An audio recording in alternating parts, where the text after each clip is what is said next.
Bonjour à tous. Merci beaucoup, évidemment, de me donner l'occasion de parler dans ce contexte, effectivement, face à un auditoire qui a l'air extrêmement attentif. Alors, on m'a demandé, d'une certaine façon, mais je suis associé tout de même à la réflexion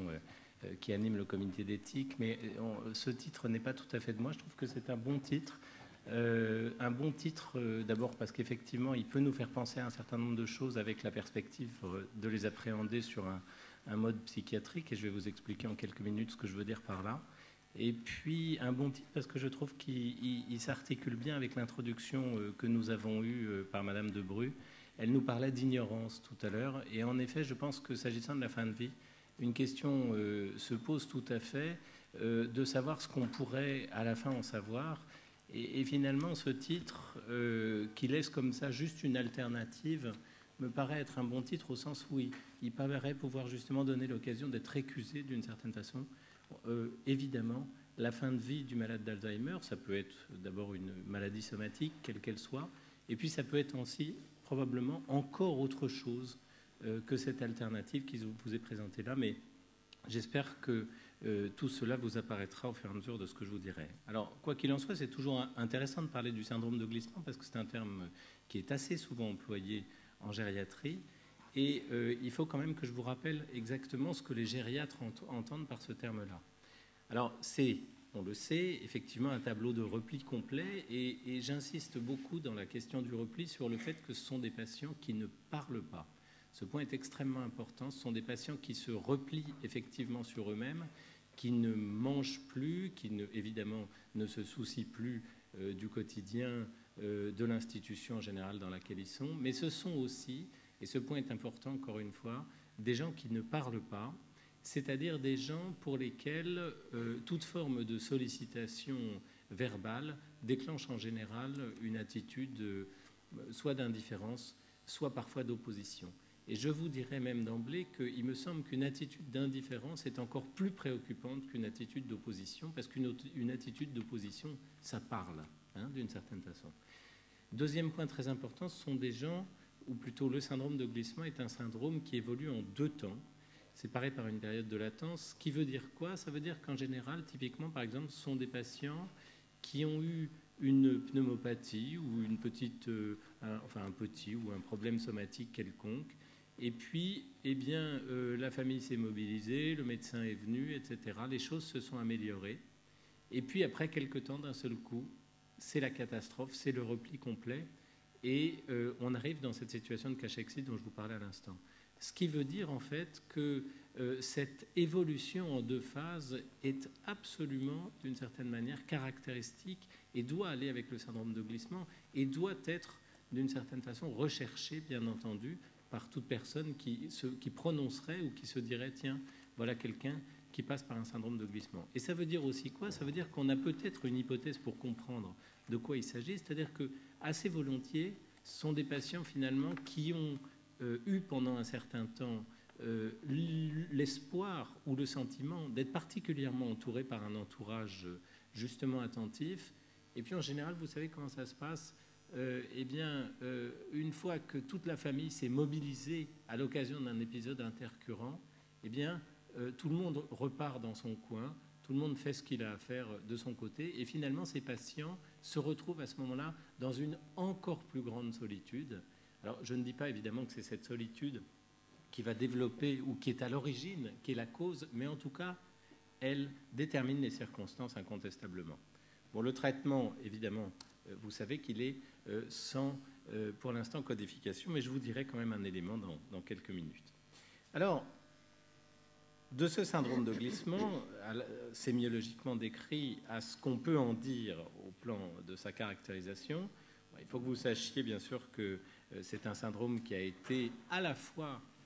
décrit par des gériatres et par des psychiatres, avec des noms différents d'ailleurs. Et c'est intéressant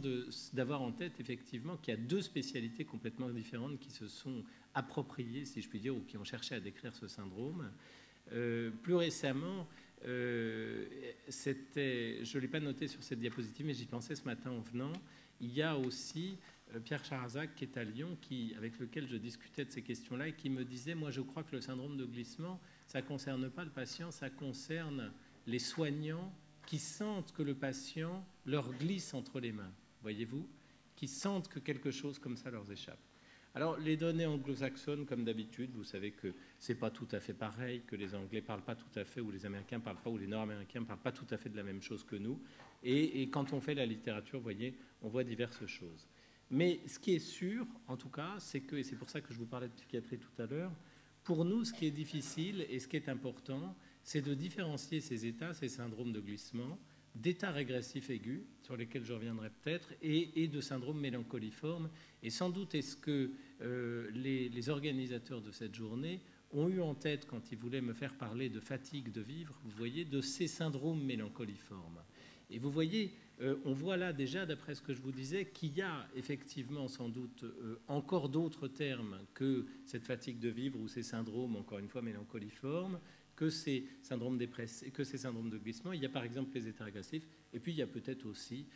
la manière, la singularité avec laquelle chaque sujet, y compris du plus profond de sa démence, envisage d'une certaine façon la fin de sa vie. Alors, deux mots ou deux diapositives avant de parler un petit peu de la manière avec laquelle on peut prendre en charge ces patients, pour vous parler donc effectivement des liens entre la possibilité d'un syndrome de glissement et celle de ce qu'on peut appeler un syndrome dépressif ou un syndrome mélancoliforme. Alors, bon, pour les plus familiarisés avec la psychologie ou la psychiatrie d'entre vous, vous verrez qu'il y a effectivement des correspondances théoriques, vous le savez. Pour les autres, sachez simplement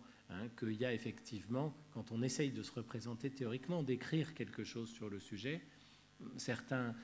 aspects qui nous laissent penser effectivement que le syndrome de glissement pourrait s'apparenter d'une certaine façon à la question d'une dépression,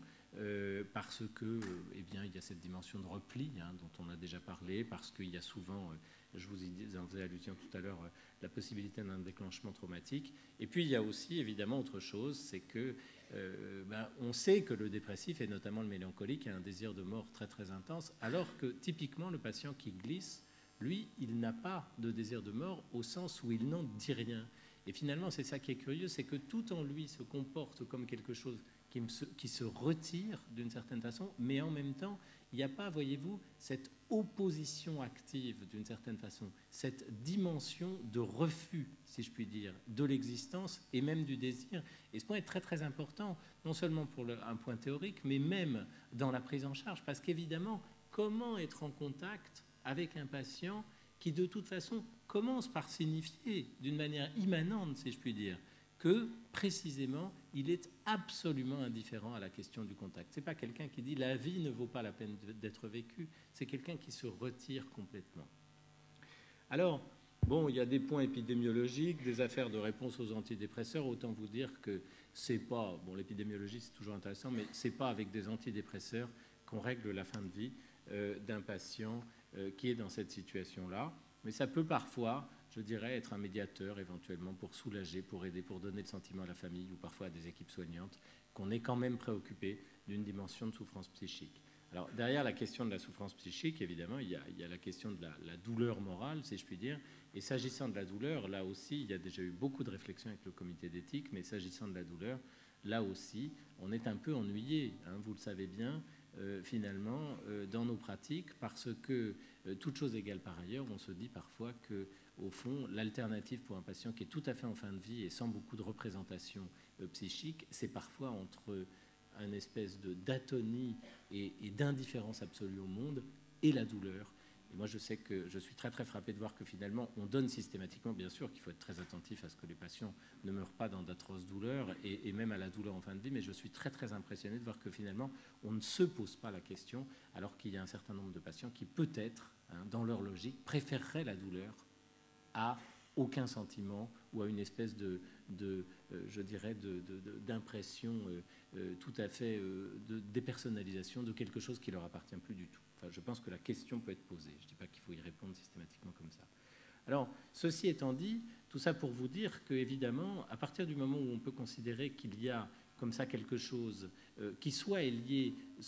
qui à la fois différencie et lie, si je puis dire, glissement et dépression, on peut peut-être imaginer qu'il y aurait un recoupement particulier entre ces deux choses-là, qui serait évidemment lié à un troisième facteur parmi lesquels on peut imaginer la personnalité ou alors peut-être même l'attitude de l'entourage, voire une vulnérabilité biologique particulière. Quand je dis attitude de l'entourage, attention, je ne dis pas évidemment que c'est l'entourage qui fait glisser, hein, mais je dis simplement qu'il est possible qu'il y ait dans l'attitude de l'entourage l'établissement de circonstances qui font que le patient ne peut pas se retenir,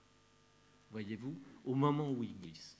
Et bon, eh bien ce point, d'une certaine manière, peut-être est-ce qu'il mérite, si je puis dire, d'être simplement envisagé. Alors, en termes de soins, c'est mon avant-dernière diapositive, en termes de soins, eh bien, je dirais qu'il faut évidemment, si on peut, si c'est possible, avoir toujours une prise en charge le plus précoce possible, qui soit à la fois tournée vers l'individu lui-même et vers l'entourage, avec une articulation. Mais je dirais surtout, et c'est le point le plus fondamental, en tout cas c'est celui dont je suis le plus convaincu de la pratique que nous avons,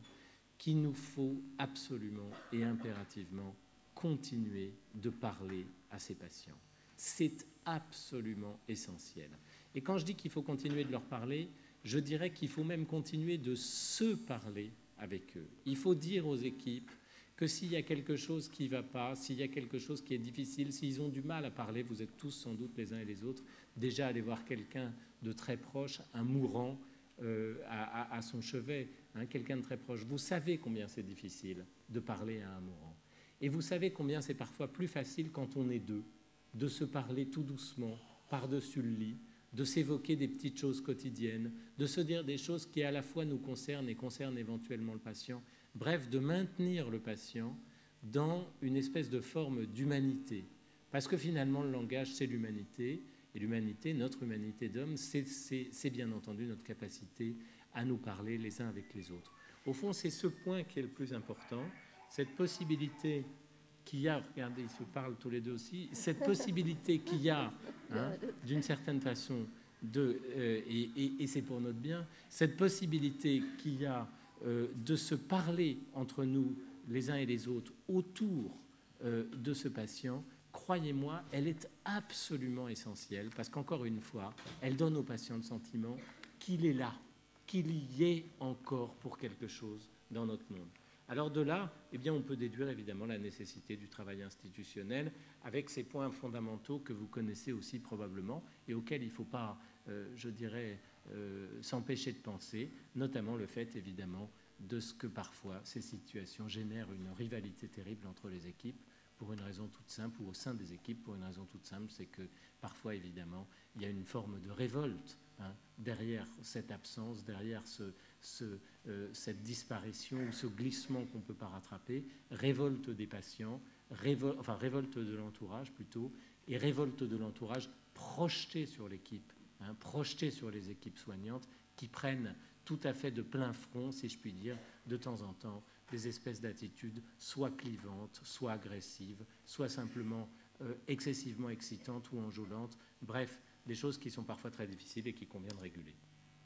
Alors, conclure en vous disant quoi? Eh bien, 2 ou 3 choses. D'abord, évidemment, que vous l'avez bien compris, et c'est heureux d'une certaine façon. Le concept de glissement est mal connu. Pourquoi c'est heureux? C'est parce qu'autrement, il y a tellement de patients qui pourraient être mis dans un fourre-tout, si je puis dire, tellement de décès qui permettraient de ranger les gens, cette mort sociale dont on a parlé déjà tout à l'heure, où ces logiques qui sont, je dirais, parfois un petit peu, vous voyez,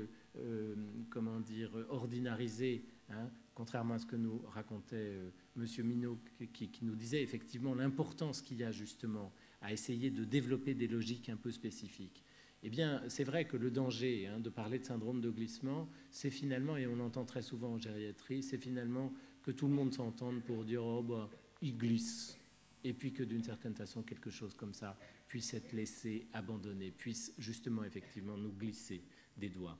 Alors, probablement, hein, bien sûr, qu'il y a un recoupement avec des syndromes dépressifs. Mais ceci, non pas pour dire qu'il faut donner des antidépresseurs, mais que plutôt est-ce qu'il faut réfléchir, et c'est ça qui est intéressant, à la logique de la dépression du sujet âgé, c'est-à-dire à ce qui est en jeu au moment, effectivement, où à la fois il vieillit et au moment où peut-être il est en train de se retirer de la vie. Parce que de ça, on pourra peut-être aussi mieux comprendre quelque chose qui concerne des patients plus jeunes qui, eux aussi, passent par des moments mélancoliques. Autrement dit, je pense qu'il est extrêmement intéressant d'avoir en tête que c'est à partir de ce que nous enseignent, et j'insiste bien là-dessus, de ce que nous enseignent les malades d'Alzheimer quand ils semblent n'avoir plus rien à dire, qu'on pourra enrichir d'autres cliniques, d'autres formes de soins à d'autres patients qui ont des autres formes de dépendance. Bien sûr qu'il faut une intervention précoce, pluridisciplinaire, articulée, enfin ces mots, ils vont sans doute être revenus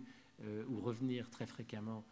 dans cette journée. Et puis bien sûr aussi que probablement il faut faire de la prévention, mais de la prévention, ça veut dire quoi? Eh bien, ça veut dire se parler entre nous, ça veut dire être ici entre nous, ça veut dire être dans des équipes où effectivement on s'habitue d'une certaine façon à conjuguer nos affects les uns avec les autres et ce faisant à instaurer, si je puis dire, un climat de confiance, un climat neutre où l'échange est toujours possible et l'échange, encore une fois, c'est de la parole.